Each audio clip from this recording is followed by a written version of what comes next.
एक बार फिर से मेरी आवाज आपके कानों तक इस्तकबाल करता हूँ आप सभी लोगों का। नमस्कार, सत श्री अकाल, सलाम। सनी के साथ रहेंगे आप बॉक्स एफएम पर। इंजॉय करेंगे वो शो जिसका आप हर शनिवार इंतजार करते हैं। खुश रहने के तरीके पता चलते हैं आपको, तबीयत ठीक करने के तरीके पता चलते हैं आपको, साथ ही साथ बाकी तो मेरी बातों से बट ऑब्वियस एनर्जी आ ही जाती होगी आप में। खुद की तारीफ को खुद कर लेनी चाहिए यार, वो इसलिए क्योंकि मजा ही चला गया खुद की तारीफ करने में। आत्मनिर्भर भारत है। आत्मनिर्भर भारत। सर की आवाज सुन ली, मतलब आपको पता चल ही गया होगा कि कौन आने वाला है, लेकिन फिर भी सुनाना बनता है। दोस्तों, कहते हैं हम अपनी कार का सर्विस टाइम कभी नहीं भूलते, लेकिन जब बात अपने शरीर की आती है तो हेल्थ चेकअप को अक्सर नेक्स्ट मंथ बोलकर टाल देते हैं। पर क्या आप जानते हैं, एक छोटा सा टेस्ट कई बड़ी बीमारियों का समय रहते पता लगा सकता है और आपकी जिंदगी बचा सकता है। आज बॉक्स एफएम पर हमारे साथ हैं एक ऐसे विशेषज्ञ जो मानते हैं कि इलाज से ज्यादा जरूरी है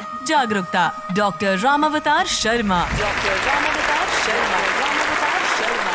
40 से अधिक वर्षों का चिकित्सकीय अनुभव, गहरी समझ और स्वस्थ जीवन शैली पर वर्षों की रिसर्च। उनका मानना है हेल्थ चेकअप कोई लग्जरी नहीं बल्कि हमारी जिम्मेदारी है अपने और अपने परिवार के लिए। वो हमें समझाएंगे कि कब और कौन से टेस्ट कराना जरूरी है, कैसे प्रिवेंटिव हेल्थ केयर इमरजेंसी से कहीं ज्यादा कारगर है और क्यों नो सिम्टम्स का मतलब नो प्रॉब्लम नहीं होता। तो दोस्तों, तैयार हो जाइए अपने शरीर से जुड़ी सबसे अहम बातों को समझने के लिए, क्योंकि आज का शो आपके लिए है हेल्थ का रिमाइंडर और लाइफ का इंश्योरेंस। जोरदार तालियों के साथ स्वागत कीजिए the mindful doctor, the health guide, doctor Ramavtar Sharma.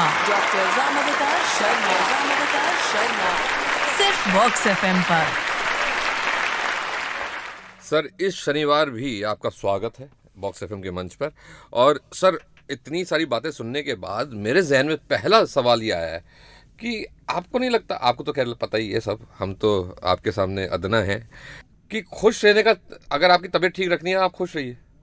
हाँ, सबसे पहले तो सारे श्रोताओं को और आपको भी सबको नमस्ते। वो बात तो आपकी सही है, मतलब ये, लेकिन वो कहते हैं ना कि इतना दानी नहीं समय हाँ, जो हर गमले में फूल खिला दे। क्या बात है। इतनी भावुक नहीं जिंदगी हर खत का उत्तर भिजवा दे। सर, अब इस पे भी एक सवाल है। हाँ। ये लिखना कब से शुरू किया? नहीं, मैंने नहीं लिखा है, किसी शायर का है। मैं तो याद रखना भी अपने आप में बहुत बड़ी बात है। बड़ी बात है। तो एक आप मस्त रहते हो, आप इजी गोइंग रहते हो, तो वो एक अपने स्वस्थ रहने के एक मापदंड को आप पूरा करते हो। लेकिन शरीर में तो बड़ा लंबा चौड़ा कार्यक्रम चलता रहता है। बिल्कुल। लाखों क्रियाएं एक क्षण में हो रही होती हैं, हमें पता ही नहीं चलता है। तो उसके अंदर बहुत सारा ऐसा कुछ होता है जिसको सिर्फ आप इजी लाइफ से या मस्त रह करके उसको पकड़ नहीं सकते। इसलिए इसके बारे में आपको पूरी वृहद जानकारी होनी आवश्यक है। बिल्कुल ज़रूरी है। सर, आपने जैसे कि कहा कि हेल्थ चेकअप लग्जरी नहीं, रिस्पॉन्सिबिलिटी है। आज के टाइम में लोग इसे टालते क्यों हैं, जबकि सबको पता है, सबके पास जानकारी, इन्फॉर्मेशन सब है? इसके 2-3 कारण हैं। देखो, आपको एक तो जैसे हेल्थ को लेकर के जितनी अवेयरनेस लोगों में होनी चाहिए, जो बेसिक अवेयरनेस, उसकी कमी है। और कमी को दूर करने के प्रयास कम हो रहे हैं जो इस क्षेत्र में कर सकते हैं। और एक भय का वातावरण वो ज़्यादा फैलाया जा रहा है। ओके। क्योंकि दुनिया के सबसे बड़े व्यापार में से एक व्यापार इंसान के स्वास्थ्य की देखभाल है, बड़ा व्यापार है ये। तो इसमें जब व्यापारिक दृष्टिकोण से आप सोचोगे तो बट नेचुरल है कि लोग बीमार पड़ते रहने चाहिए। तो वो इस एंगल को आप रूल आउट नहीं कर सकते। मैं नहीं कहता हूँ लोग बीमार करते हैं, लेकिन आप में जो जागृति पैदा होनी चाहिए वो कहीं पर भी नहीं है। आप शिक्षा के क्षेत्र में देखिए, मैं मेडिकल प्रोफेशन को ब्लेम नहीं कर रहा हूँ, उनका तो काम ही बीमारों को इलाज करना है। लेकिन आप शिक्षा के क्षेत्र में या सामाजिक जो भी आंदोलन आज तक हुए हैं, किसी तरह से सामाजिक जागरूकता की जहाँ तक बात हुई है, तो आपको हेल्दी कैसे रहा जाए ये कौन बताता है? वो जो बताते हैं मोटी मोटी क्रूड सी बातें बताते हैं। हाँ। और बिना एक्सप्लेनेशन के साथ बताते हैं। देखिए, मैं आपको कहूँ कि आप धूप में सुबह जाइए, उस कहने का असर नहीं पड़ेगा। मैं आपको बताऊंगा कि वहाँ जाने से आपके शरीर में क्या क्या क्रियाएं होंगी। तो किसी न किसी दिन आपके वो चीज़ स्ट्राइक करेगी और आप उसको फॉलो करोगे। ऑब्वियसली। तो वो जो जो ज्ञान है, फंडामेंटल नॉलेज, अच्छा। जो कि हर व्यक्ति को पता होना चाहिए, वो आपको नहीं बताया जाता। आपको बैंकिंग कैसे करनी चाहिए, अकाउंटिंग कैसे करनी चाहिए, आपको मैन्युफैक्चरिंग कैसे करनी चाहिए, कारें कैसी बनानी चाहिए, आपको आरजे कैसे बनना चाहिए, डीजे कैसे बनना चाहिए, सिंगर कैसे बनना है, वो सब की ट्रेनिंग दी जाती है। सबकी ट्रेनिंग दी जाती है। आपको कभी भी ट्रेनिंग नहीं दी जाती कि आपको स्वस्थ जीवन कैसे जीना है। राइट। तो कहीं ना कहीं बेसिक फंडामेंटल पे हम लोग मिस कर रहे हैं। जो सबसे लाइफ का सबसे इम्पोर्टेंट जो एस्पेक्ट है, हेल्दी रहना, उसके बारे में प्रयास बहुत कम है। मैं एग्री करता हूँ सर तो आपकी इस बात इसकी वजह से फिर बाकी, अब आपको जब आपको स्वस्थ रहने की कला का पता नहीं है, तो फिर आपको दूसरा जो ऑप्शन आपके पास है वो बीमार न हो, इससे बचने के बारे में फिर आपको सोचने की ज़रूरत पड़ेगी, और उसके लिए आज का टॉपिक रखा है। ओके। सर ज़्यादातर लोग तब डॉक्टर के पास जाते हैं जब कुछ दिक्कत, कोई भी परेशानी है, कोई भी बीमारी हो जाती है। तो आप क्या कहते हैं कि इस कॉन्सेप्ट को अभी भी हैबिट बनाए रखना चाहिए, इसको थोड़ा सा चेंज कर लेना चाहिए? देखिए, दो तरह की चीज़ें होती हैं। एक तो क्या है, दुनिया में जो एक्यूट बीमारी होती है, जिस बीमारी को हम त्वरित रोग कहते हैं, जो अभी हुआ है। हाँ हाँ, त्वरित रोग मतलब? त्वरित रोग यानी एक्यूट, अच्छा। इसी समय हुआ है, अच्छा। बहुत शॉर्ट पीरियड ऑफ टाइम में हुआ है, उसके तो लक्षण पहले आते हैं। अच्छा। भी जैसे आपके वायरल हुआ तो आपके फीवर आ जाएगा, उससे बिल्कुल। पहले कोई वो बीमारी उससे पहले शरीर में लंबी चौड़ी होती भी नहीं है। वो 2 4 6 घंटे पहले या 3 दिन पहले या मैक्सिमम 5 दिन पहले आपके शरीर में बिल्कुल। एंटर हुआ है कीटाणु, बैक्टीरिया, वायरस, वो ग्रो होकर के बीमारी है। तो वो तो शॉर्ट कोर्स है एक। तो उनका तो आपको लक्षण से ही पता चलेगा, और वो लक्षण सामने आएंगे तो आप डॉक्टर के पास जाओगे। बिल्कुल। अब इसके विपरीत में कई बीमारियां ऐसी हैं कि लक्षण आने के बाद में तो बहुत देरी हो चुकी होती है। हाँ। जैसे कैंसर है, अब कैंसर के लक्षण जब आएंगे तो यूजुअली वो स्टेज 4 होता है मोस्ट ऑफ द टाइम। जब पता चलता है। जब पता चलता है तो एडवांस होगा, क्योंकि वो जहाँ पर जिस ऑर्गन में है वहाँ तो हो सकता है बहुत छोटे रूप में हो, वो उस ऑर्गन की जो कैप्सूल होता है, हर ऑर्गन के हर हिस्से में एक कैप्सूल होता है, टफ फाइबर्स होते हैं चारों तरफ, जो जल्दी से कोई भी वहाँ घटना होती है, कोई घटना, उसको बाहर नहीं निकलने देते, प्लस ऑर्गन को डैमेज नहीं होने देते, तो उसको कैप्सूल कहते हैं। तो बहुत सारी जगह कैप्सूल्स हमारे शरीर में होते हैं।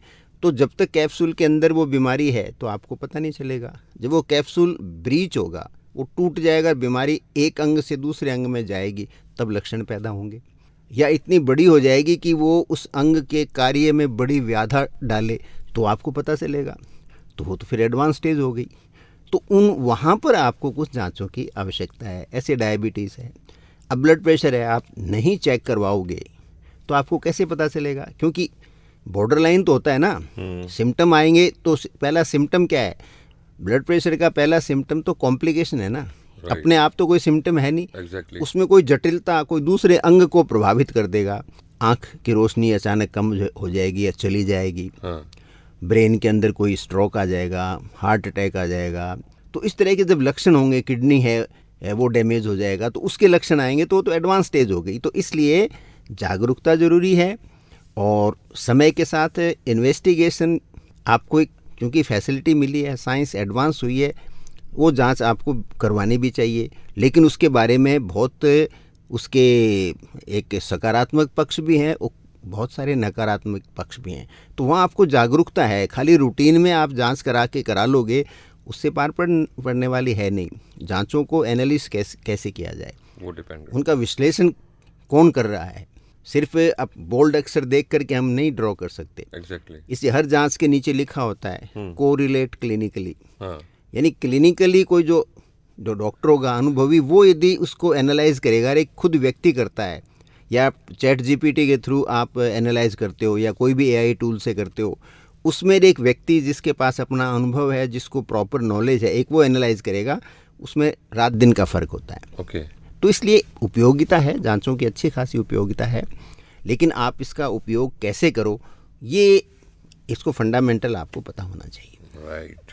सर, आपके एक्सपीरियंस में सबसे कॉमन डिजीज़ कौन सी है जिसे लोग लेट डिटेक्शन की वजह से इग्नोर कर देते हैं? देखिए, लेट डिटेक्शन में सबसे जो कॉमन तो होता है, एक तो कैंसर होता है, एक शहरों में तो नहीं है, अभी बड़े शहरों में तो कम हो गया, लेकिन जहाँ स्लम एरिया है या जो विलेजेस है वहाँ पर टीबी में काफ़ी लेट डायग्नोस होती है। इसके अलावा जैसे ये आपके हेपेटाइटिस बी, हेपेटाइटिस सी, ये बहुत लेट डायग्नोज होती हैं। ऐसे ही सिरोसिस ऑफ लीवर है, 2 तरह की होती है। जो क्रॉनिक अल्कोहल लेते हैं बहुत ज़्यादा मात्रा में, एक तो उनके अंदर सिरोसिस होती है, तो उसका डायग्नोसिस बहुत लेट होता है। और ऐसे कोई वायरल डिजीज़ की वजह से जो होती है, डायबिटीज़ तो बीच की सी स्टेज है, कई बार तो जल्दी डायग्नोस हो जाती है, कई बार नहीं होती। तो इन ये मोटी जो लेट डायग्नोसिस होती हैं उसमें ये चीज़ें आती हैं। ऐसे जॉइंट की जो आर्थराइटिस है ये लेट डायग्नोस होती है। यदि अर्ली डायग्नोसिस हो जाए तो कितने ही जो आपके जो घुटने के जो रिप्लेसमेंट की सर्जरी है वो अवॉइड हो सकती है यदि टाइमली डायग्नोस हो जाए तो। सर, एक नॉर्मल हेल्दी इंसान को, मैं अपनी बात कर रहा हूँ, आम हेल्दी इंसान को कब कब डायग्नोस करवाना लेना चाहिए? साल में, 6 महीने में, 5 महीने में, 2 महीने में? नहीं, ऐसे इतना बार बार नहीं। यदि डिजीज़ नहीं है और आपकी लाइफस्टाइल अच्छी है हाँ, तो फिर आपको साल या 2 साल, यंग एज में 2 से या 3 साल में एक बार करवाओ आप। Normal basic test. हाँ, बेसिक जो जांच होती है। और आप 40+ जो होने लग जाओ तो साल में आप एक बार करवा सकते हो। तो मोटी मोटी चीज़ों का आपको पता चल जाता है। अच्छा। जैसे विटामिन डी, आपने पूछा ना लेट डायग्नोस कौन सी होती है। विटामिन डी डेफिशिएंसी और B12 डेफिशिएंसी बहुत लेट डायग्नोस होती हैं। अच्छा। अभी तो अवेयरनेस आ गई पिछले 10-15 साल में। इससे पहले तो हम डॉक्टर्स को भी इतना पता नहीं था, इतनी अवेयरनेस थी नहीं। जैसे मैं खुद था अर्ली फेज में ऑफ माई लाइफ, हम मानते थे कि इंडिया में तो डी की कमी होती नहीं, क्योंकि हम जब पढ़ते थे तो भारत में न तो कारें थी और न एयर कंडीशनिंग थे। तो सब लोग क्या होता था, बाहर ही रहते थे, फिजिकल वर्क करते थे, बाज़ार जाके सामान लेके आते थे, थैला लेके जाते थे। गर्मियों के अंदर जब जाएंगे तो नेचुरल पूरे कपड़े नहीं पहन के जाते थे, बनियान और पजामा पहन के जाते थे लोग। तो विटामिन डी उनको मिलता रहता था, उसमें डी की कमी नहीं थी। ओके। 2000 के बाद में पूरा जो सिनेरियो है वो चेंज हो गया। अब गांव का लोग भी घर के अंदर रहने लग गया, विलेजर भी, खेतों में भी सारे काम मशीनों से होने लगे, ट्रैक्टर आ गए, हार्वेस्टर आ गए, कॉम्बाइंस आ गए, तो उनकी वजह से काम होने लग गया। तो विटामिन डी की डेफिशिएंसी हमारे देश में बहुत होने लग गई। ऐसे खाने के अंदर जैसे हमारा है मिल्क वगैरह में जब से मिलावट वगैरह आई है तो वेजिटेरियन लोगों में B12 की बहुत कमी होने लग गई। राइट। तो ये सब लेट डायग्नोस होती है, इनके कॉन्सिक्वेंसेज होते हैं, इनके परिणाम होते हैं। हाँ, और उनकी वजह से शरीर में 15 बीमारियां और पैदा होती हैं। एग्जैक्टली। तो वो यदि आप जांच कराते हो तो ये मोटी चीज़ें पकड़ में आती हैं। लेकिन कुछ लोगों का माइंडसेट ऐसा होता है कि हमें तो बिल्कुल फिट है, परफेक्ट है, फिट है, कोई दिक्कत नहीं है, हमारे में कुछ प्रॉब्लम नहीं है। तो इन लोगों का जो माइंडसेट है उसको कैसे ठीक किया जाए? नहीं, ठीक नहीं करना है। एक्चुअल में क्या होता है कि चांस की बात है। कई लोग बिना जांच के लाइफ लॉन्ग आराम से जी जाते हैं। वो शरीर पे जिनका बहुत अच्छा ध्यान होना अपने बॉडी के ऊपर, तो वो शरीर की छोटे से परिवर्तन को भी पकड़ लेते हैं। ऐसा नहीं है कि कोई जांच हर एक के लिए ज़रूरी है। आप अपनी सेहत को लेके यदि एक्सेप्शनली गार्डेड हो तो शरीर में छोटे से परिवर्तन को आप पकड़ लेते हो कि कुछ सही नहीं है, तो फिर आप अपनी जांच करवा सकते हो। लेकिन ऐसे लोगों की संख्या बहुत कम है। लोग इतने अपनी भागादौड़ी ज़िंदगी में लगे हुए हैं, अपने ऊपर ध्यान देने वाले कितने लोग हैं? एग्जैक्टली। कितने लोग, बहुत थोड़े लोग हैं। तो आपने यदि फोकस अपनी बॉडी पे रखते हो, आप अपनी सारी हॉबीज़ वगैरह को और आपके जीने की जो शैली है, आप खाना क्या खाते हो, कब सोते हो, कब उठते हो, आपकी मेंटल स्ट्रेंथ क्या है, आप अपने इमोशंस को कैसे नियंत्रण में रखते हो, आप अपनी इच्छाओं को, कामनाओं को, वासनाओं को कैसे आप नियंत्रित करते हो, आपके ऊपर जो प्रेशर आते हैं ज़िंदगी के या आपके अपने किसी कार्य की वजह से, तो उस तनाव को आप कैसे झेलते हो, कितना उनको गहराई तक उतरने से रोकते हो। उन लोगों को छोड़ दो, वो ग्रुप बहुत छोटा है, 1% भी नहीं होगा। तो उसके अलावा बाकी जो सामान्य जो व्यक्ति है वो बेहतर रहेगा कि साल 2 साल में एक बार वो अपने ब्लड का प्रोफाइल करवा ले, तो मोटी बीमारियों का पता चल जाता है। राइट। सर, आजकल 30s के बाद मैंने देखा है लोगों की लाइफस्टाइल थोड़ी सी चेंज हो जाती है, बहुत सारी बीमारियाँ आ जाती है, हाइपरटेंशन, डायबिटीज़, BP कॉमन हो चुकी है, अर्ली सिम्टम्स। इसको कैसे पहचाने? मैं वही कहा नहीं, प्रोफाइल से पता चल जाता है, क्योंकि डायबिटीज़ के भी लक्षण आते हैं वो तो लेट आते हैं। अच्छा। डायबिटीज़ के शुरू में आते हैं लक्षण, लेकिन हम मैंने कहा ना, वो आपका फोकस नहीं है तो आप ध्यान नहीं देते हो। अदरवाइज तो आपको लगेगा गला हल्का सा सूख रहा है तो आप जस्टिफाई करने लग जाते हो। BP में यहाँ पर आंखों के पास भी थोड़ा सा हाँ, थोड़ा होने लग जाता है, लेकिन वो लेट आता है। वो जब बहुत हाई हो, जैसे 140 150 के बीच में 160 तक तो कोई लक्षण इतना आएगा ही नहीं।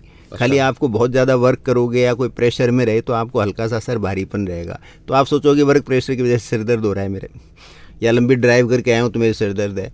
तो छोटे छोटे चेंज आते हैं शुरू में तो, और जब ये सिम्टम क्लियर कट आने लग जाएं तब तक हो सकता है कहीं ना कहीं थोड़ा डैमेज वो कर चुका हो या करने की संभावना पैदा अगर मैं होती अपनी बात करूं, जैसे कि अगर मैंने टाइम से खाना नहीं खाया तो मेरा बीपी शूट कर जाएगा और मेरे यहाँ से भक भक भक भक भक। हाँ, तो वो इसका मतलब आपके पोटेंशियल है आपके शरीर में कि भविष्य में आपका यदि लाइफस्टाइल आपने नहीं बदली, जैसे कि अब आपकी शादी होने वाली है मैंने सुना है, हाँ। तो ज़िंदगी की आपने लाइफस्टाइल नहीं बदली, डिसिप्लिन नहीं लाए, तो फिर परिवार की जब जिम्मेदारी आएंगी तो फिर बीपी हाई रहने लग जाएगा।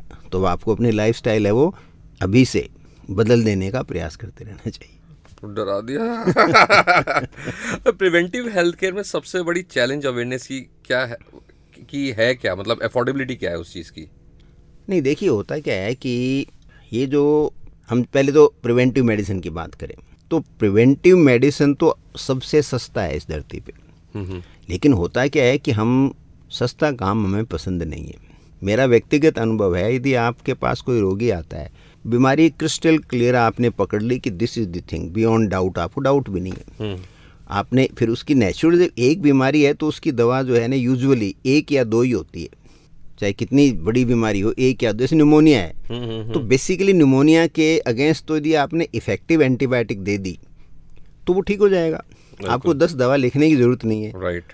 लेकिन आप यदि रोगी को 1 दवा लिखते हो और दूसरी लिख देते हो ज़रूरत हो तो ये दर्द या बुखार की दवा ले लो, तो वो कहेगा कि ये तो कह रहे निमोनिया है, गोली 1 लिखी है। हाँ। वो जमेगा नहीं उसके बाद। हाँ। वो फिर किसी और जगह जाएगा, आपको छोड़ देगा, वो कहते ये तो मार डालेगा मेरे को, तो नेगेटिविटी हो रहेगी। हाँ। दूसरा आदमी आपको 10 तरह की 10 दवा और लिखता है तो आपको लगता है हाँ इतना बड़ा निमोनिया था, तब जाके ठीक हुआ, साहब इतनी सारी गोलियां खाई। लेकिन आप साइंटिफिक यदि टेम्परामेंट है तो आपके क्या है, निमोनिया में बैक्टीरिया बॉडी में गया है, आपको क्या करना है, उस बैक्टीरिया को मारना है।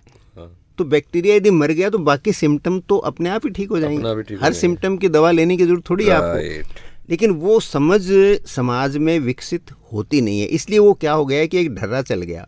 क्योंकि जो आदमी लॉजिकली सोचेगा और वो पेशेंट के वेलफेयर के लिए सोचता है तो धीरे धीरे वो फिर बैठा बैठा मक्खियाँ पकड़ने का काम करेगा, उसके पास से क्लाइंट गायब हो जाएगा। इसलिए वो प्रैक्टिस के अंदर मामला बड़ा मुश्किल है, क्योंकि समाज में तर्क है ना, देखिए कोई भी परंपरागत समाज होता है ना, वो तर्क उसमें हारता है।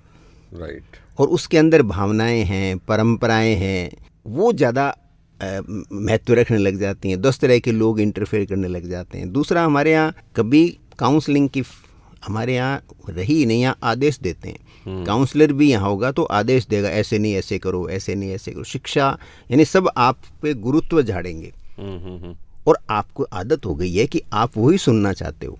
आप न तो सवाल पूछते हो डिटेल के अंदर, और कोई बताता है तो आप घड़ी देखने लग जाते हो कि भाई कब पीछा छोड़े मेरा, क्यों ज्ञान मेरे को पिला रहा है। तो धीरे धीरे हमारे समाज से जो फंडामेंटल जो आधारभूत ज्ञान है ना, वो फंडामेंटल नॉलेज गायब होता जा रहा है। Exactly. और उसके लिए हम जिम्मेदार हैं। उसी के लिए मैंने टॉक रखी है कि पब्लिक को पता हो यार आपके शरीर की में जो कुछ हो रहा है उसका आपको फंडामेंटल नॉलेज नहीं है। आप सोचो ये मेरे निमोनिया है, एक बार डॉक्टर ठीक कर दे मेरा पीछा छूटेगा, क्या दोबारा नहीं हो सकता? क्या आपके परिवार में किसी और के नहीं हो सकता? तो जब आपको एक मौका मिला है, आप उस स्थिति में से गुजर रहे हो, तो उस बीमारी के बारे में आप सारा नॉलेज तो ले, बिल्कुल, सो दैट आप अपने आप को भविष्य में बचा सको, प्लस आपके नियर डियर जो हैं सबको आप बचा सकते हो। उसके बाद में आप अपने आप में एक प्रिवेंटिव मेडिसिन के स्तंभ बन सकते हो, क्योंकि डॉक्टर्स में कभी भी प्रिवेंटिव मेडिसिन आएगी नहीं। एक तो पढ़ाई नहीं जाती है, जो प्रिवेंटिव मेडिसिन वहाँ पढ़ाई जाती है वो दूसरी तरह की होती है, इंडिविजुअल बीमारी के बारे में नहीं होता वहाँ प्रिवेंटिव कैसे आपको ड्रेनेज बनानी चाहिए, स्कूल कैसी होनी चाहिए, साफ़ सफाई कैसे होनी चाहिए, नाले कैसे होने चाहिए, वो एक अलग साइंस है, बड़ी साइंस है। अनफॉर्चुनेटली इंडिया में उसकी भी कोई कदर नहीं है, क्योंकि सारा जिस तरह से हम देखते हैं नालियाँ वगैरह बनती हैं, किस प्रिवेंटिव के डॉक्टर को पूछा जाता है वहाँ पे? बिल्कुल, सब इंजीनियर ठेकेदार वो सब काम करते हैं, और वहाँ क्या हो रहा है उसके बारे में मैं यहाँ कमेंट नहीं करना चाहूँगा। जो श्रोता है वो खुद ही कंक्लूजन ड्रॉ कर सकते हैं, हम समझ गए, कहने की जरूरत नहीं है। लेकिन कम से कम हेल्थ से रिलेटेड जो चीज़ बन रही है तो वहाँ प्रिवेंटिव मेडिसिन के एक डॉक्टर का इन्वॉल्वमेंट होना चाहिए। बिल्कुल, सो दैट वो गाइड कर सके कि ये नाली ऐसे जानी चाहिए, ये ऐसी जानी चाहिए। स्कूल की बिल्डिंग बने तो उसमें एयर का फ्लो कैसे होना चाहिए, हेल्थ के हिसाब से कैसे होना चाहिए, टॉयलेट कैसे होना चाहिए। वो वास्तुशास्त्री के बजाय आपको प्रिवेंटिव मेडिसिन के डॉक्टर से सलाह लेनी चाहिए। वो सारा का सारा उसके अंदर उनको डिटेल स्टडी होती है अच्छा। और साइंटिफिक बेसिस। लेकिन वो प्रिवेंटिव मेडिसिन को हम जानते नहीं, उनको हम डॉक्टर ही नहीं मानते। ये बड़ा अनफॉर्चुनेट है। राइट सर, अभी आपने एक बात कही कि निमोनिया वापस नहीं हो सकता। कुछ बीमारियां है ऐसी भी हैं क्या? मैं जहाँ तक हमने सुना है बचपन में कि कुछ बीमारियां ऐसी होती है जो एक बार होती है दूसरी बार नहीं होती। हाँ, उसमें परमानेंट इम्यूनिटी हो जाती है। जैसे आपके हेपेटाइटिस ए, हाँ, वो एक ही बार होती है लाइफ में। अच्छा। जो पीलिया कहते हैं, जो खाना खाने से कोई कीटाणु चला जाता है हेपेटाइटिस ए का, वो फिर आपकी ऐसा नहीं कि वो कीटाणु कोई मेहरबानी कर रहा है, हमारी बॉडी में कुछ वायरस और कुछ बैक्टीरिया के अगेंस्ट परमानेंट इम्यूनिटी डेवलप हो जाती है। अच्छा, फिर नहीं होता वो। और ज़्यादातर ये वायरस होते हैं, बैक्टीरिया के अगेंस्ट यूजुअली ऐसा संभव नहीं है। जैसे हेपेटाइटिस ए है, चेचक जैसे होती थी पहले, चेचक एक बार ही होती थी। पोलियो जिसके हो गया एक ही बार हो गया, यदि उसमें से कोई बच के निकल गया बिना कोई लकवा वगैरह हुए हाथ पाँव के, तो वो दोबारा उसके यूजुअली नहीं होता था।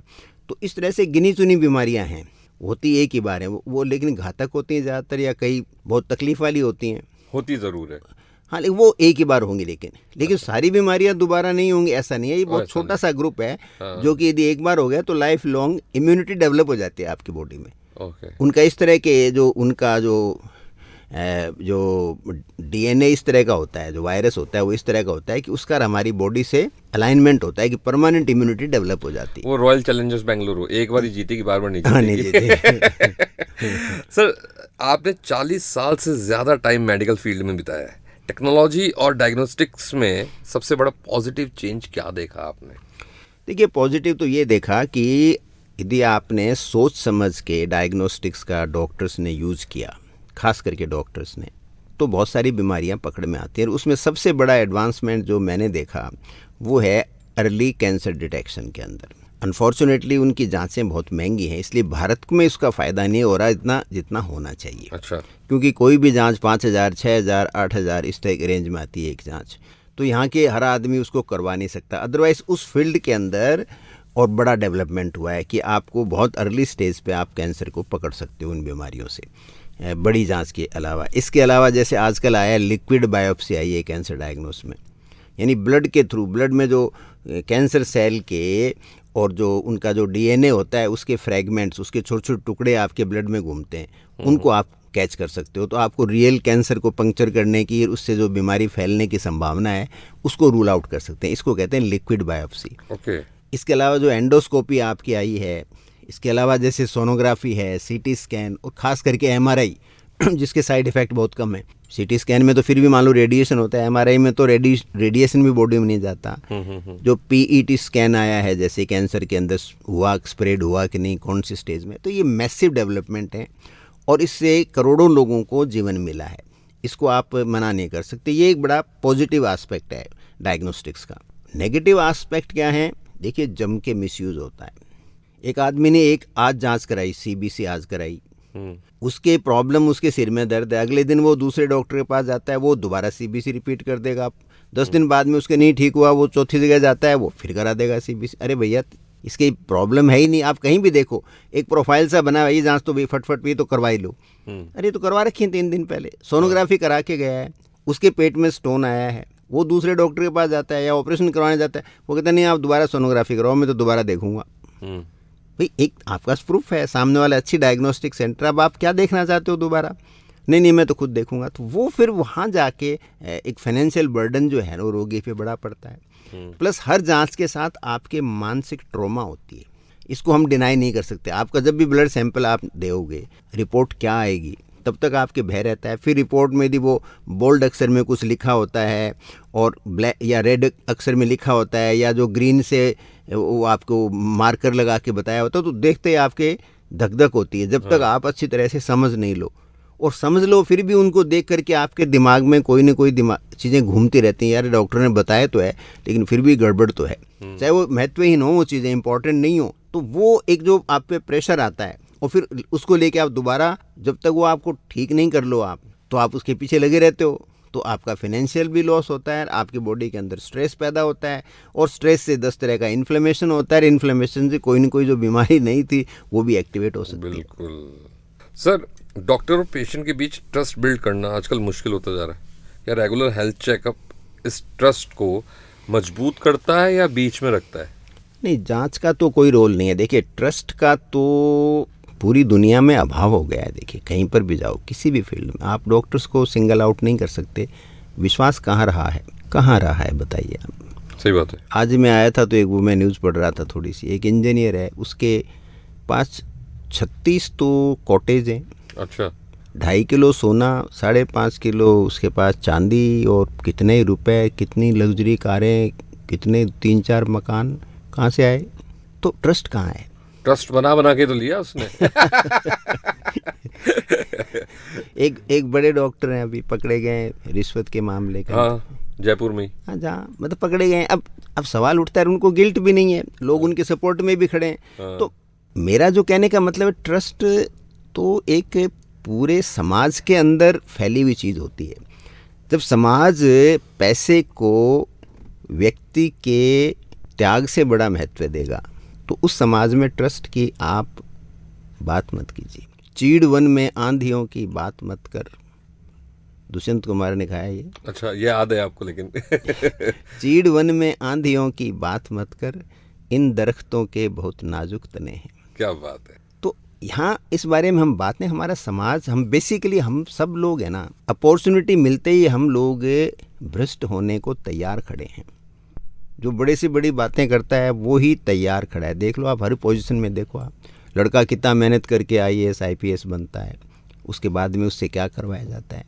पॉलिटिशियन कितना झुक झुक के, कितना प्यार से बात करता है, फिर क्या आगे होता है, वो हम सब चारों तरफ देख रहे हैं। मैं उस पर कमेंट भी नहीं करना चाहूँगा। तो ट्रस्ट की तो बात ही मत करो यहाँ पर। वो तो समाज से लाओ आप। समाज में जब विश्वास आएगा, देखिए ऐसा नहीं है कि छोटे प्रयास काम नहीं आते। आज ही मैं मेरे दोस्त से बात कर रहा था, एक होता है बटरफ्लाई इफेक्ट। तो एक कहावत है कि तितलियों के पंखों को कमज़ोर मत समझो, तितलियों के पंखों को कमज़ोर मत समझो, तितलियों के पंख हवा का रुख बदल देते हैं। क्या बात है। अब इसका मतलब नहीं है तितलियों के पंख बदल देते हैं रियल में।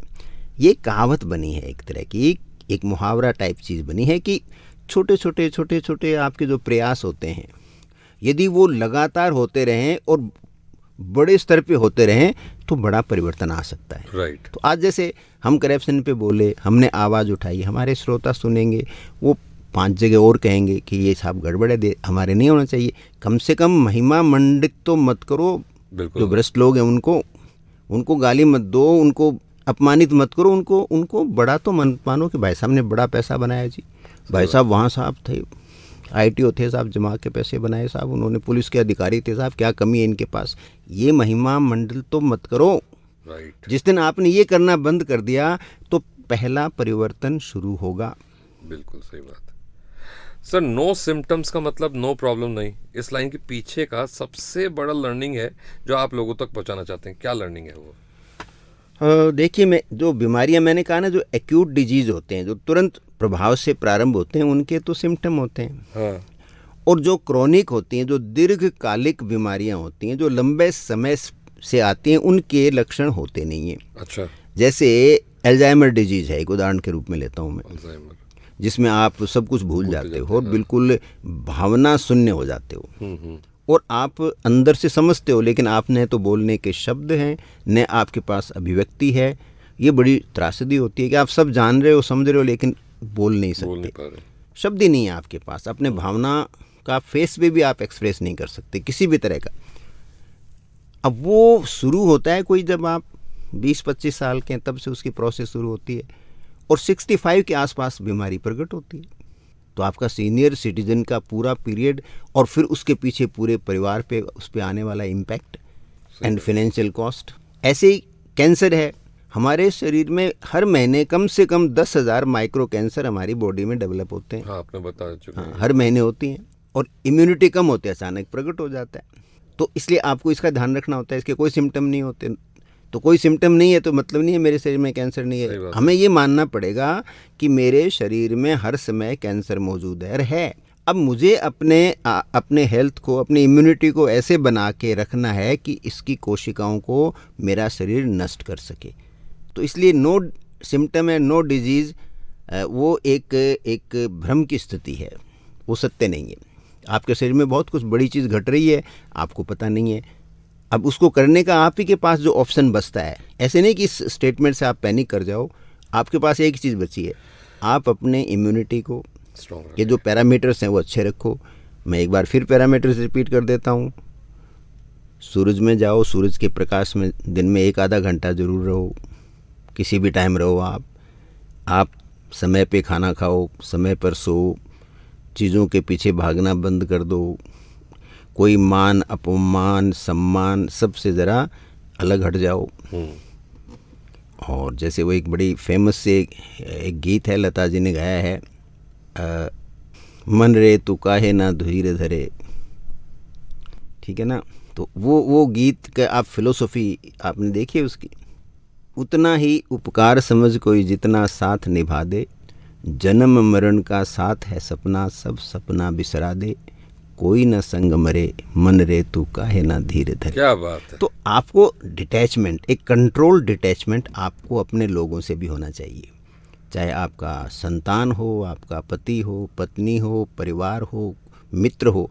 एक कंट्रोल्ड डिटैचमेंट, एक संयमित दूरी भावनात्मक स्तर से उनसे रखनी चाहिए। कोई ना संग मरे, तो कोई अभी कब भी आपको अपना प्रियजन है आपसे बिछुड़ सकता है, उसके लिए आपको मेंटली इमोशनली तैयार रहना चाहिए। तो यदि आप इस तरह की बैलेंस लाइफ जीते हो तो फिर जो ये आपकी जो भावना से रिलेटेड, आपके इमोशन से रिलेटेड आपके शरीर पे जो इम्पैक्ट आता है वो इम्पैक्ट काफ़ी कम हो सकता है। ओके सर, आपका क्या कहना है उन लोगों से जो अपने प्रिस्क्रिप्शन या अपनी रिपोर्ट्स को इंटरनेट पे ही चेक कर लेते हैं, डॉक्टर के पास ही नहीं जाते, वो अपने में आप एकमात्र ज्ञानी बन जाते हैं? देखिए, मैं 2 चीज़ बताना चाहता हूँ, बड़ी 2-3 चीज़ें ये हमें याद रखनी चाहिए। मेरे एक नॉन थे, तो अब तो मैं उनका नाम नहीं लूँगा क्योंकि वो इस दुनिया में है नहीं। तो एक बार सुबह सुबह उनको लगा कि मैं B12 की जांच कराऊंगा, तो वो एक लैब में गए, अपना ब्लड सैंपल दिया, अच्छी प्रेस्टिजियस लैब थी। उसी के बराबर की दूसरी प्रतिष्ठित लैब में वो वहाँ से रवाना हुए, 5-7 मिनट में वहाँ पहुँच गए, वहाँ अपना सैंपल दिया। और फिर 15-20 मिनट बाद में एक तीसरी भी लैब, जो जयपुर की टॉप लैब थी, तीनों में दे दिया। उन्होंने B12 का सैंपल दिए 3 जगह। एक लैब से तो रिपोर्ट आई कि आपका B12 68 ही है खाली, यानी आपके अकाल पड़ा हुआ है। अच्छा। दूसरी लैब का रिपोर्ट आई कि आपका 278 के आसपास उनका आया था। अच्छा। यानी आपके अच्छी मानसून हुई है, अच्छी बारिश है जितनी चाहिए। हाँ। आदर्श स्थिति है आपके शरीर में, आदर्श लेवल पर आपका भी है। हाँ। तीसरी लैब की रिपोर्ट आई कि आपका जो B12 है वो 1300 से ऊपर है। हाँ। और हमारी मशीन इतनी नाप सकती है, यानी उस हद से भी ऊपर है, यानी आपके यहाँ जोरदार बारिश है, बाढ़ आ गई। हाँ।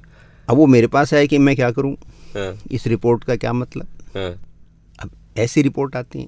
ऐसे ही मेरा एक बहुत निकट का दोस्त, जयपुर में उनके लंग्स में कोई इशू था, तो जांच कराई, बायोप्सी ली। बायोप्सी में आया कि साहब इनके तो फेफड़े का कैंसर है। अच्छा। वो यंग आदमी, मेरा भी बड़ा अच्छा मित्र, मेरे को बड़ा फील हुआ। तो मैंने कहा यार आप बॉम्बे जाओ। तो वो मेरे को डर भी बहुत था। बॉम्बे में फिर एक बड़ी फेमस डॉक्टर हैं, डॉक्टर दलाल हैं शायद नाम उनका, ऑन्कोलॉजिस्ट, उनके पास वो गए और वहाँ बार बार जाँचें वाँचें सब कर ली उन्होंने। हाँ। और उनके एक सिंपल इन्फेक्शन निकला, कैंसर नहीं निकला। अच्छा। तो अब जहाँ रिपोर्ट्स में इतना बदलाव हो भाई अब इसको क्या मानेंगे। तो आप ब्लाइंडली फेथ नहीं कर सकते। आप यदि अब वो उस रिपोर्ट पे डिपेंडेंट हो जाते, वो बॉम्बे अफोर्ड कर सकते थे इसलिए जा पाए, हर एक आदमी नहीं जा पाया, तो उनके तो पूरा कैंसर का इलाज हो गया, वो तो इलाज ही मार देता। तो जांचों को ब्लाइंडली आपको फॉलो नहीं करना है। जांच आए तो मतलब ये नहीं कि पैनिक में जाकर आप एक्शन ले लो, इंटरनेट पे देख लिया, वहीं पे आपने चेक करवा लिया और वहीं से आपने सब कार्यक्रम शुरू कर दिया।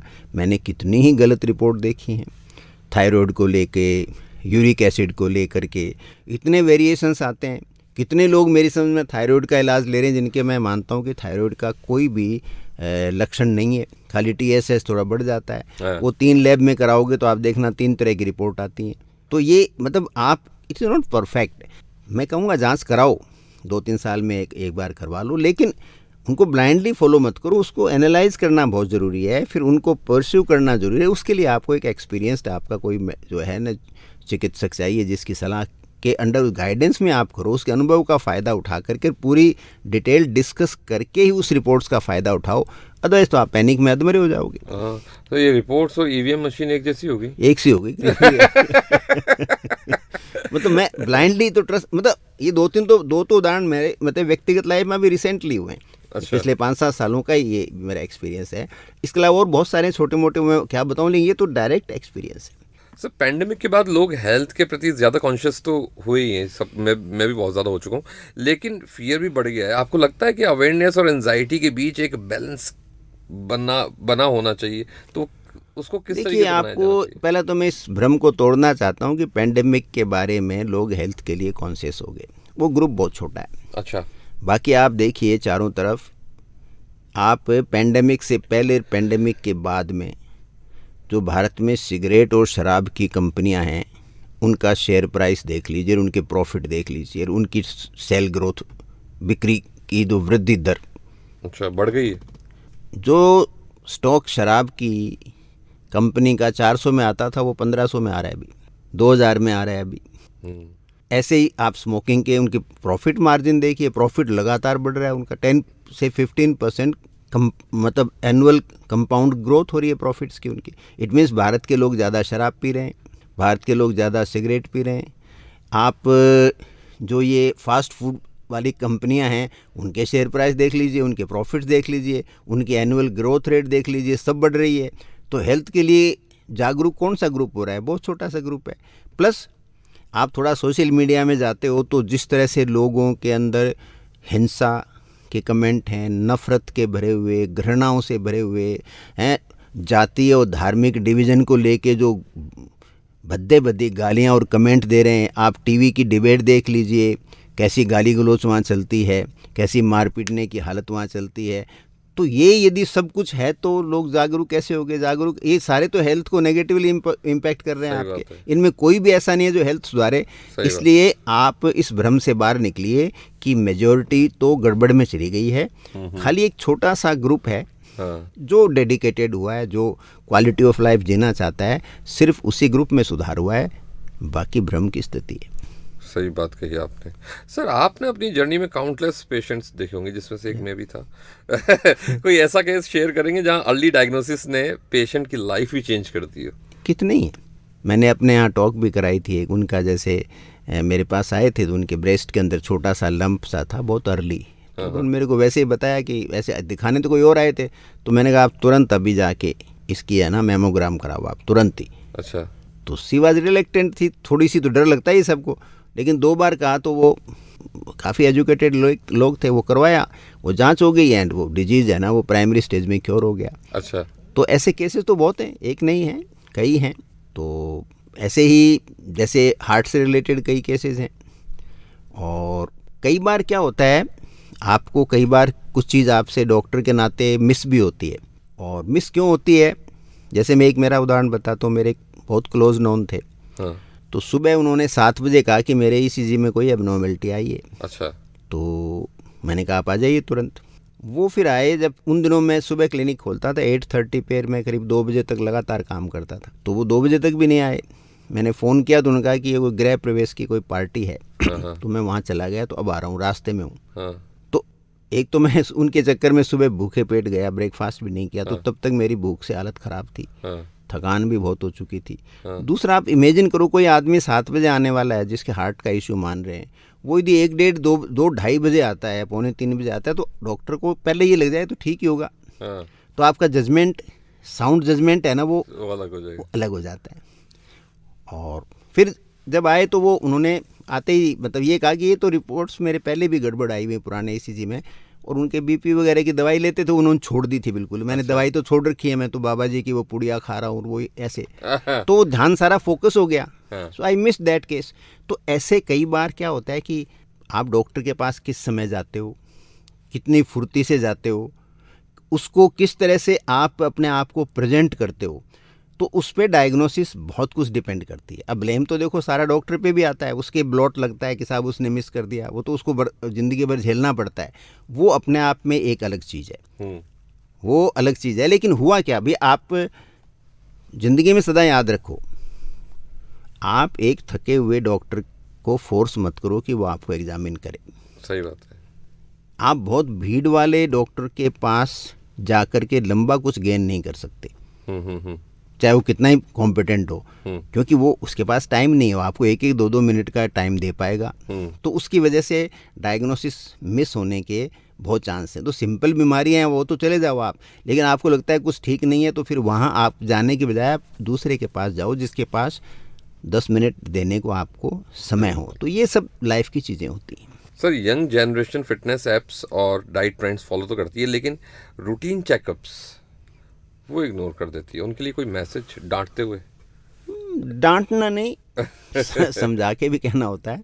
देखिए, जांच तो न्यू जनरेशन को, यदि वो उस जांच के ऊपर एक्शन लें तो है। दूसरा क्या है कि जांच में अब आपको अच्छी लैब पकड़नी पड़ेगी, रिलायबल, क्योंकि लेबोरेटरी इतनी मशरूम हो गई है कि कौन सी लैब सही है इसको पकड़ना भी बड़ा मुश्किल हो गया। ईवीएम की तरह। हाँ गली गली के अंदर लैब खुल गई हैं, कितनी कॉम्पिटेंट हैं कितनी नहीं हैं, एक तो ये बड़ा इम्पोर्टेंट है। और दूसरा, हमें ये भी नहीं बताया जाता इन जनरल, अब तो जब भी आप सैंपल मांगोगे वो आ जाएंगे। राइट। खाली पेट है, 12 घंटे की फास्टिंग के बाद में 10 घंटे की फास्टिंग, हर चीज। कई बार कुछ जांचें ऐसी होती हैं कि 12 घंटे की फास्टिंग के बाद में एक्यूरेट होंगी। कुछ हार्मोन्स होते हैं, थायराइड हार्मोन्स है, सुबह और शाम में इनमें 50% डिफरेंस आता है। हाँ। तो वो पूरा कोई आपको बताए कि भाई ये जांच आपको सुबह करानी चाहिए, ये जांच आपको शाम को करवानी चाहिए, ये इस समय होनी चाहिए, इसके बीच में खाने का इतना गैप होना चाहिए, आजकल कोई ध्यान ही नहीं देते हैं। आप कल्चर करवाते हैं, मैंने कितने, मतलब एक या सैकड़ों ही केस देखे होंगे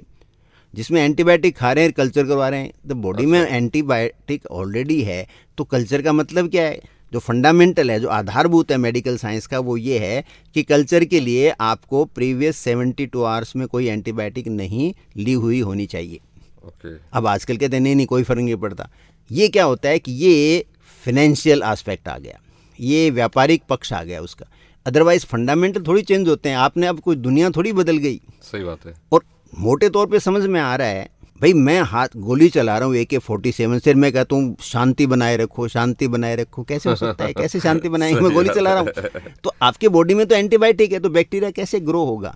उस पर ये दूसरी एंटीबायोटिक कैसे काम करेगी? उसके रक्त में तो ऑलरेडी एक एंटीबायोटिक ऑलरेडी है। राइट। आप दूसरी एंटीबायोटिक 10 एंटीबायोटिक से और जांच कर रहे हो, तो बैक्टीरिया की ग्रोथ ही तो देखेगी ना, एंटीबायोटिक की ग्रोथ को रोकेगी, वो तो ऑलरेडी रुकी हुई है। तो आपका जो कल्चर रिपोर्ट गलत आएगी, ऐसे ब्लड कल्चर करवा लेते हैं। सही बात। तो वो सब चीज़ों में बदलाव आना चाहिए, वो जागरूकता पब्लिक में होनी चाहिए कि कौन सी जांच आप करा रहे हो, किस समय करा रहे हो। और मैं फिर कहूँगा कि लेबोरेटरी का आपको ध्यान रखना चाहिए कि कितनी रिलायबल है, उसका स्टाफ कितना कॉम्पिटेंट है, क्योंकि मोस्ट ऑफ द टाइम वहाँ पे डॉक्टर्स नहीं करते, टेक्नीशियन करते हैं। सही बात है। और फाइनेंशियल गेन के लिए जो अंडरपेड टेक्नीशियन को ये लोग ले लेते हैं, वो फिर काम वैसे ही करता है। मशीनों की मेंटेनेंस वगैरह, एक्यूरेसी वगैरह, रेजेंट ख़त्म हो जाते हैं। कंपनियां क्या करती हैं, लास्ट में डिस्काउंट पे बेच देती हैं। जैसे मान लो किसी का जुलाई में एक्सपायर होना है, तो अप्रैल मई में वो खूब बेच देती हैं। वो फ़ौरन जांच वाँच होकर कंपनियां निकाल देती हैं कि साहब सस्ते में कर रहे हैं, 50% डिस्काउंट, 60% डिस्काउंट। वो डिस्काउंट तो है, लेकिन वो उसका जो रिएजेंट है वो तो वीक हो गया, लास्ट मंथ बचा है उसका, तो उसकी एक्यूरेसी वो बहुत गड़बड़ हो जाती है। हाँ। तो जो अंदर हो रहा है ना गड़बड़, उस पर रोकने के कोई इंतज़ाम होने चाहिए। लेकिन ये तब होंगे जब हम अपनी लाइफ की वैल्यू समझें, और जिस सरकार को हम टैक्स देते हैं वो इस मामले के अंदर स्ट्रिक्ट पैरामीटर ह्यूमन बींग्स के लिए खड़ा करे। अब ये तो देखो मेरे तो बस की बात है नहीं, तो जनता की जागरूकता है। वो रिएजेंट की डेट तो देखनी चाहिए यदि संभव है तो, वो कोई दिखाता नहीं आपको, कोई बताएगा नहीं आपको। फिर वो कैसे यूज़ होती है, क्या वही काम में ले रहा है जो आपको दिखाया जा रहा है? तो इतने अंदर लूप होल्स इतने बड़े हैं कि उनको सील करना ज़रूरी है। सही, आपने सही बोला कि लेबोरेटरी सही ढूंढनी चाहिए जिससे टेस्ट भी सही आए। आप पता चले कि फूल को दबा रहे हैं बटन और वोट जा रहा है बॉडी पार्ट के पास तो वो सारी चीज़ें देखनी चाहिए। सर, आज जब टेक्नोलॉजी सबके हाथ में है, क्या आपको लगता है कि वेयरेबल जैसे स्मार्ट वॉचेस हो गई, हेल्थ बैंड्स हो गए, रेगुलर चेकअप्स के ऑल्टरनेटिव बन सकते हैं? अभी कुछ दिनों पहले केस आया था कि बच्चे की तबीयत खराब हो गई जस्ट बिकॉज ऑफ उसकी वॉच की वजह से उसको पता चला कि उसके हार्ट बीट्स बहुत ज़्यादा बढ़ रही है, बीपी हाई हो रहा है, तो उसकी वजह से वो ठीक उसको टाइम पर हॉस्पिटल लेके गई उसकी मम्मी। यानी मोटे तौर पे पता चल जाता है इनका, लेकिन लिमिटेड डिजीज़ के लिए अभी जो बात अच्छा। हो रही है, लिमिटेड जैसे हार्ट से रिलेटेड है, आपका ब्लड शुगर है, इसके लेवल से रिलेटेड अच्छा है। अच्छा अच्छा अच्छा। और अवेयरनेस तो होती है, जब आप देखते हो कि मैं आज चला ही नहीं, मेरी कैलोरी कंज्यूम ही नहीं हुई, तो फिर जागरूकता, देखो बेनिफिट तो है ही, इनकी वजह से हम लोगों की उम्र भी बढ़ रही है, लेकिन वो आपको हर चीज़ के बारे में अवेयर तो रहना पड़ेगा, तो आपका जो फोकस है ना वो थोड़ा शिफ्ट हो जाएगा। अब जिस हिसाब से आदमी ग्रो हो रहा है ना, जैसे हम लोग जब पढ़ते थे तो हमारी प्रायोरिटीज़ कुछ और थी, हमारे जो अट्रैक्शंस कुछ और थे, अब बिल्कुल अलग हो गए। सही बात है भाई उस समय जैसे आप उस टाइम के आप फिल्मी गाने सुनो, वो सारे रोमांस पे और ब्यूटी के ऊपर, और वो है आजकल सारे प्रैक्टिकल हैं, आजकल आईफोन के ऊपर है, या कोई आपको कोई चीज़ एक्वायर करनी है, या आपको घूमना फिरना जाना है, उसके ऊपर आप सब ध्यान दे रहे हो। सही बात है। तो वो लाइफ की प्रायोरिटी तो समय के साथ चेंज हो रही हैं, तो हेल्थ की भी प्रायोरिटी आएगी एक स्टेज के बाद में, जब आपकी कॉस्ट ऑफ ट्रीटमेंट बहुत ज़्यादा हो जाएगा। और दूसरा, जिस तरह से डॉक्टर्स को ट्रेन किया जा रहा है, टेक्नोलॉजी से एक नुकसान भी हुआ है बड़ा, कि डॉक्टर में क्लिनिकल सेंस कम होता जा रहा है। क्यों? अप्लाई नहीं करना पड़ता। जैसे हम लोग पढ़ते थे तो डायग्नोस हमें करनी पड़ती थी, सही बात है। फिर उसका कंफर्मेशन के लिए जांच होती थी पहले, कि भाई मैं कहता हूँ इसके टाइफाइड है, पहले तो क्यों है, वो सारे क्लिनिकल पैरामीटर्स हमें देने पड़ते थे, वो प्रूफ देने पड़ते थे, वहाँ बताना पड़ता था।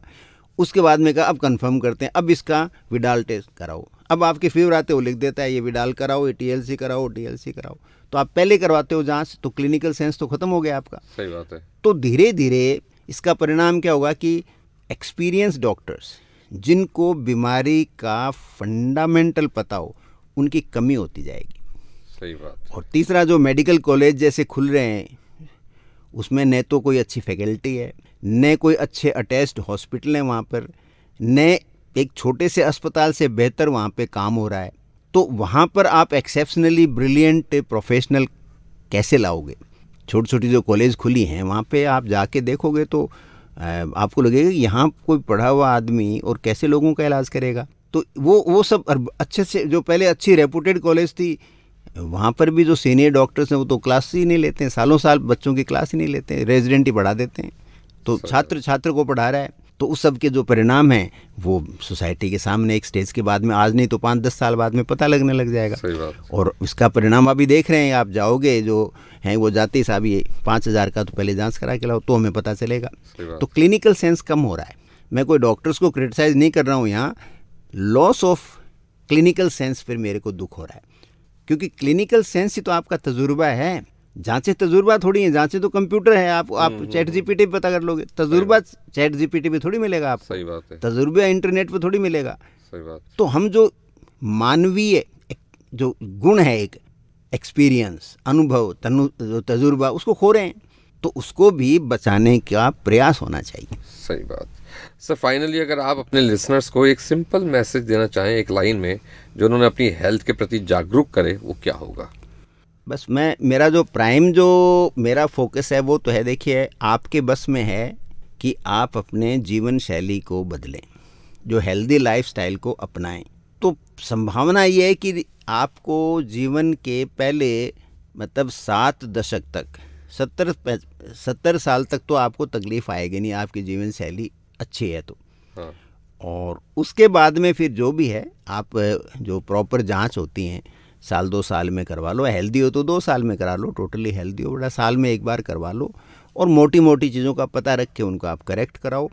लेकिन आपको जो जांच का एनालाइज करना है, उसका विश्लेषण कराना है, वो किसी आप के आसपास जो भी अनुभवी, मैं वर्ड यूज़ करता हूँ वापस, अनुभवी चिकित्सक है, उसके परामर्श के साथ ही आप उनका विश्लेषण कराओ। ऐसे नहीं कि रैंडम करवा लिया और उसी के हिसाब से आपने, उससे क्या फंस जाओगे आप, ऐसे भागादौड़ी करोगे तो फंस जाओगे आप। तो प्रॉपर उसका एनालिसिस हो और उसके बाद में आप उसको लाइफ के अंदर अप्लाई करो, तो यही सबसे बेहतर रहेगा। थैंक्स अ लॉट सर, आज भी बड़ी ज्ञान वर्धक कैप्सूल्स मिले। बस मैं उम्मीद करता हूँ लोगों को समझ में आई होगी ये बात। और डॉक्टर अच्छा पकड़ो, बाकी रेगुलर चेकअप्स चलते रहेंगे। लाइफ है रोलर कोस्टर जैसी, ऊपर नीचे आगे पीछे सब चलता रहता है। हाँ, जियो अच्छी तरह से। अच्छे से जियो, खुश रहो, बाकी सब मिजाज अपना बढ़िया होते जाएंगे। या थैंक्स अ लॉट सर, जो इतना प्रेशियस टाइम दिया उसके लिए। ओके जी, बाय। और आप लोग बने रहिएगा, stay tune only on box FM, think out of the box.